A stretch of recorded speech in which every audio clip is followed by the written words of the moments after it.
Welcome back to Communication for Leadership and Influence. I'm Yogesh, and in this episode, we're diving into a topic that makes many leaders uncomfortable, but is absolutely essential: conflict. And I'm Lily. That's right, conflict isn't something to fear or avoid. In fact, when handled well, conflict can strengthen relationships, spark innovation, and deepen trust. The key is constructive dialogue. Spot on. Today, we'll explore how leaders can navigate conflict without escalating it, how to create a safe space for disagreement, and techniques to transform tension into collaboration. Let's begin by reframing conflict. It's not inherently negative. It's a sign that people care, that there's energy, ideas, and perspectives in the room. Exactly. Conflict becomes destructive only when it's ignored, suppressed, or poorly managed. The goal isn't to eliminate conflict, but to engage with it productively. So let's start with what constructive dialogue means.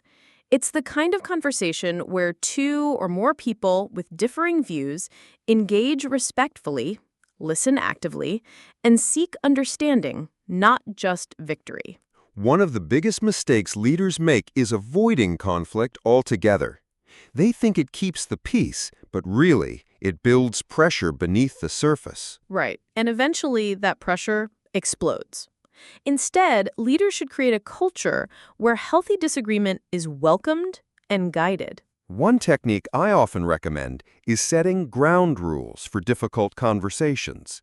Things like speak from your own experience, don't interrupt, assume good intent, and stay curious. I love that. These simple norms can completely shift the tone of a conflict conversation, from combative to collaborative. Another essential skill is active listening.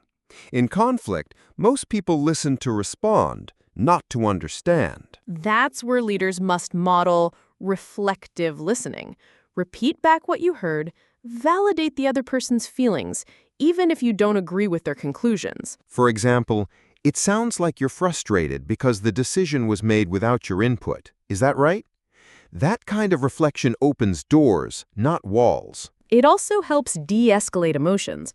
When people feel heard, they calm down. And from there, you can move into problem solving. Now let's talk about tone and body language. When resolving conflict, how you say something matters as much as what you say. Absolutely. A calm voice, open posture, eye contact, these nonverbal cues tell the other person, you're safe here. I'm listening. One great framework for leaders is the I statement approach. Instead of saying, you always ignore my feedback, try, I feel unheard when decisions are made without input. That subtle shift reduces defensiveness and invites empathy. It focuses on impact, not accusation. Now, sometimes conflict comes from misunderstanding. That's why it's crucial to clarify assumptions. Ask, can you walk me through how you see this? Or, what's most important to you in this situation? That opens up new insights. You might discover that what you thought was disagreement was actually a misalignment of priorities or just a communication gap. Let's also address power dynamics. In hierarchical settings, people may hesitate to speak up during conflict. Leaders must invite dissent. Yes. See things like, I want to hear opposing views, or push back if you disagree. I value that. That kind of permission reduces fear. I remember a leader who opened every strategy meeting with, if we all agree too easily, we're probably missing something. It encouraged bold honesty. That's excellent. It creates psychological safety, which is the bedrock of constructive conflict. Now, not all conflict is between peers. Sometimes it's between teams or departments. In those cases, the leader must become a facilitator, not a fixer. Meaning, don't impose a solution immediately. Help each side listen to each other, surface needs, and co-create the path forward. One method I use is the interest-based relational approach. It focuses on underlying interests, not just positions. Let's give an example. Say marketing and product teams clash about deadlines. Instead of arguing over timelines, Explore their interests. Marketing wants reliable dates to plan campaigns. Product wants flexibility to build quality. Now you have a shared goal, predictability and excellence. Exactly. And now you can co-design a timeline with check-ins instead of pushing blame back and forth. It's also helpful to debrief after a conflict. What did we learn? What would we do differently next time? This builds resilience and skill. And shows that conflict isn't something to regret, but to grow from. Let's also acknowledge that not all conflict ends in agreement, and that's okay. Constructive dialogue means we understand each other better, even if we don't fully align. Yes, and that's a huge win.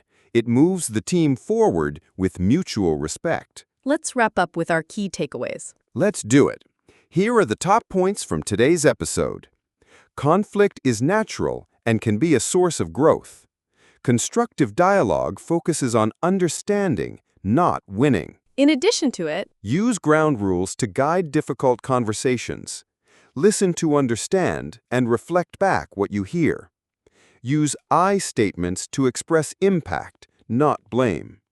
Explore interests beneath positions to find shared goals. Create psychological safety by inviting disagreement. Debrief after conflicts to build learning and trust. thank you, Lily. And to our listeners, and as always, remember, as a leader, conflict doesn't need to divide. It can unite when managed through thoughtful, respectful, and transparent communication.